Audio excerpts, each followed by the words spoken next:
Hey everybody, how's it going? I am doing a tree ring pour, and I'm hoping to do sort of a traveling tree ring using some pretty colors over here and a measuring cup to pour it out. So I've got phthalo blue from Blick. I have Caribbean from Apple Barrel. I have Phthalo Red from Blick. I have white house paint, which I think I added some Apple Barrel because it wasn't quite thick enough, and Blick metallic silver. And those are all mixed about 2 parts floetrol to 1 part paint, and then thinned with water until they flow nicely. But they're more of a medium to not really thick. Yeah, medium to medium thick. And then I've got this sort of base pillow paint of just a light gray. It's a flat house paint that I picked up on sale. So I added a little bit of white, so that's got a little bit of floetrol in it, just to help it flow and help the design stretch, but I don't think you'll be seeing too much of that. I just wanted something light and neutral. I've got this new spinner here, which is cool, and I love using it. Yeah, I've got thumbtacks on my canvas, which sort of grip onto the sides of this so it doesn't spin off when I go fast.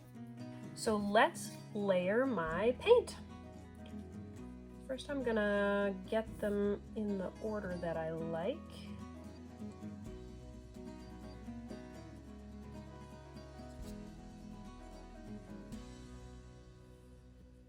Yeah. So I have more of the blues and the white than I do of the silver and the pink. I'm hoping these will be kind of accents. Actually, I may alternate these and do sort of blue, blue, white, silver, blue, blue, white, pink, blue, blue, blue, blue, blue, white. Okay, anyway, starting with this.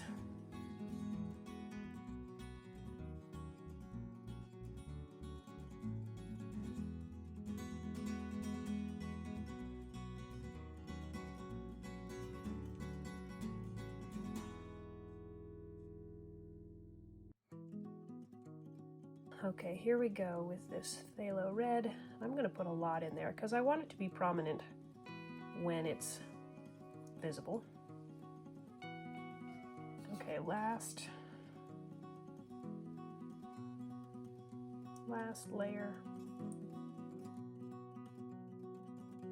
I've got about 8 ounces of my base paint, and then about 12 ounces of total mixed colors.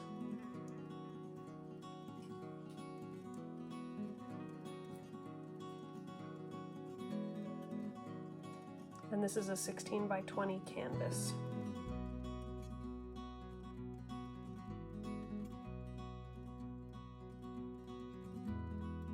As you can see, the layers have gotten kind of small across the top. So I think as it flows out, there will be some nice striping right from the start. But now I'm going to pour out most of this base just kind of in a pillow. I want to leave some, didn't leave very much. I want to leave some for putting on the corners just to help it to stretch. Okay, let's do a ring pour. I always get nervous with ring pours. And this one's kind of a big one, but let's give it a go.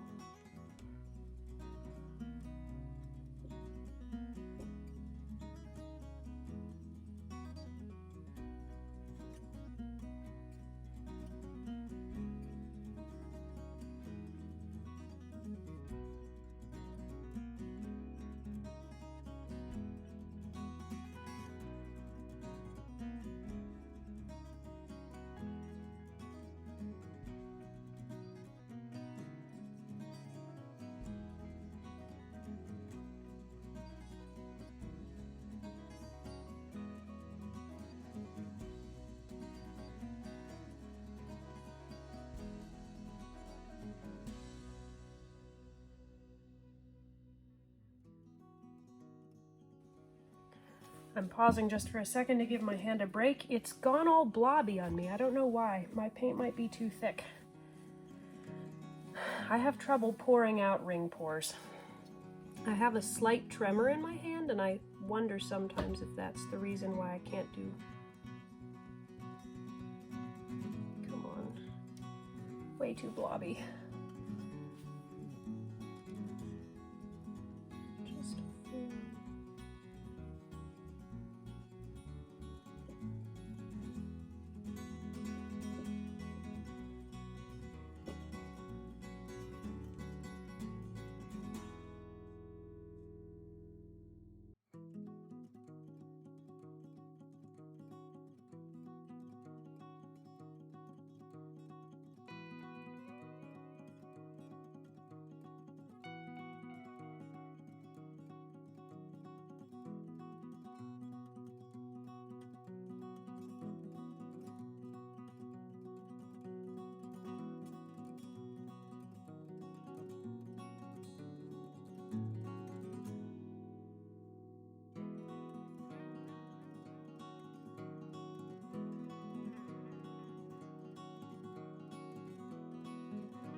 Whew. All the paint is out. It's looking very dreamy, very almost toothpaste-ish. Let me sort of bring the weight of the paint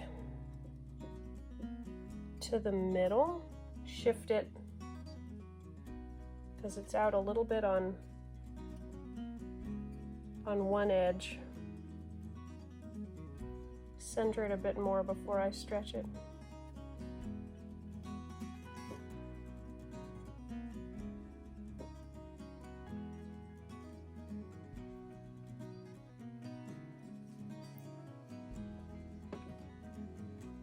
Okay, that seems pretty centered.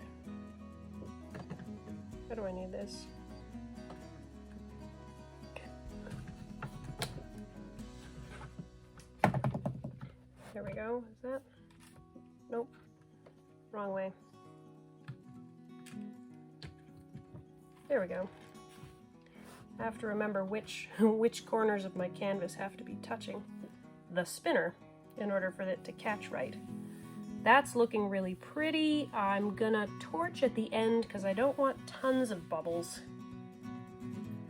Already though, the floetrol has opened up tons of layers, and you know, as I poured it out, it was very blobby. I need to get better at my ring pours. But no doubt, this is pretty. Okay, I'm going to pour a little bit of paint here on the corners, just to help the design stretch.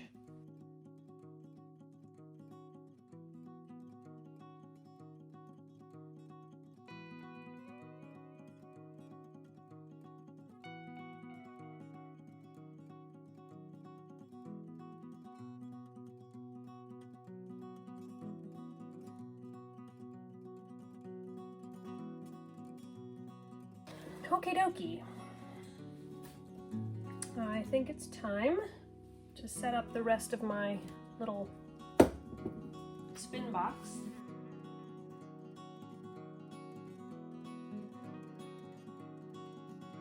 All right, let's see if this can turn without contacting the sides. Good. All right, let's give this a spin.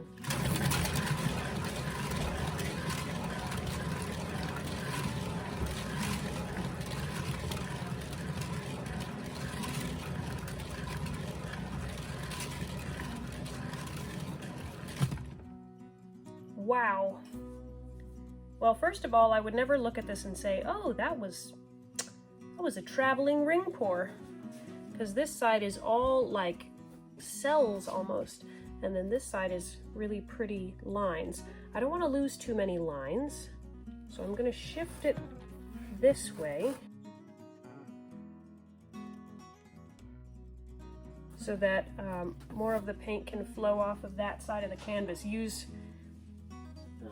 you know, the spinning force to send some of this extra off and keep more of what we have here. But wow, that is mesmerizing. Here we go.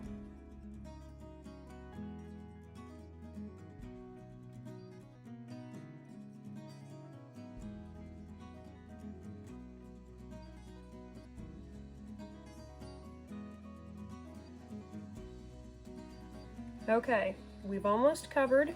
We're keeping these beautiful lines here. That's good. Got some beautiful lines. Oh, it's so pretty. Yeah, I think I like where it is. I'll just give it one more spin and then I think I'll be happy with it.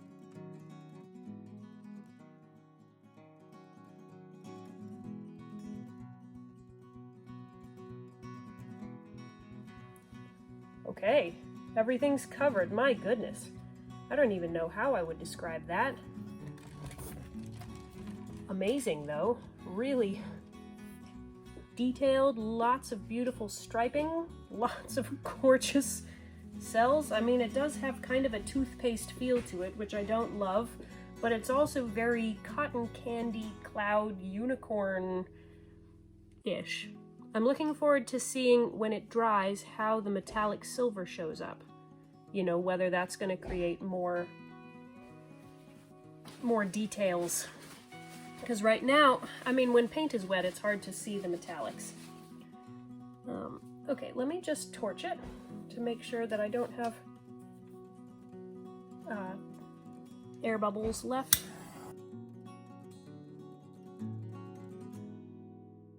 Well, that is super duper cool. And I'll have to do more of these, and I'll have to get better at my ring pour technique. I think my paint might have been too thick. Next time I'll try it with a thinner paint. I wanted it thick because I didn't want tons of reaction, but we got reaction anyway. Oh well, maybe next time I'll have to try it with something other than floetrol to try to get less reaction. But this is spectacular. Let me bring you in for a close-up. Okay, so here it is. We got these beautiful, intricate layers along one side. And then up here, this is where it wasn't coming out in a smooth circle pattern. It was coming out more in blobs, but they formed like these beautiful cells. And it's just really pretty. And then I love this part in the middle with the darker blue striping in the middle. And then up here we got some more striping up there in the corner. It's really cool. I will have to show you this when it is dry. All right, so here it is dry, and it's also varnished, so it's lovely and shiny. But this turned out so unexpected, but so amazing. You can see some of the silver. It's a little hard to tell because of the glare from the light, but the silver is in there, and in person it looks better than it does on camera. What's really cool about this is that all of these cells that came up, they look three-dimensional. I don't know if it's because the phthalo blue and the phthalo red that I used are a semi-transparent color, but it's like all of these cells that they made, they have so much depth to them. They look three-dimensional. It's really cool. It's hard to capture, but I mean, look at all that detail in those cells right there. So it reminds me of stained glass, like light coming in beautiful stained glass. So I love this piece. Thanks so much for joining me as I made it. I hope you'll come back to my channel and check out some of my other videos. I'll see you for the next one.